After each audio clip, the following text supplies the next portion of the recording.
Ticket નથી મળી અને હું દાવેદાર હતો એવો વિષય નથી.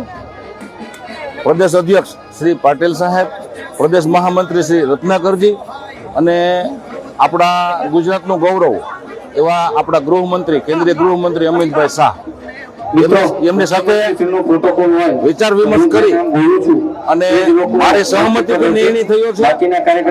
કિરીટ પટેલ મારો નાનો ભાઈ છે, એક મોટા ભાઈ તરીકે મેં એમને આશીર્વાદ આપ્યા છે અને આ વિસ્તારમાં ભારતીય જનતા પાર્ટી જીતે, આ વિસ્તારના અટવાયેલા કામો થાય, ખેડૂતોના કામો થાય, એ જ આશા અને અપેક્ષા સાથે અમે સૌ મળી આ વિસ્તારનું ભલું કેમ થાય એ દિશામાં કામ કરવાના છે.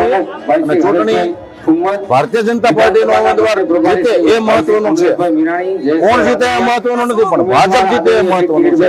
એટલા માટે મેં કિરીટ પટેલને આશીર્વાદ આપ્યા છે અને પ્રદેશ સાથે સંકલન કરી અને ટિકિટ એમને આપવામાં આવી છે. મને વિશ્વાસમાં લઈને ટિકિટ આપવામાં આવી છે.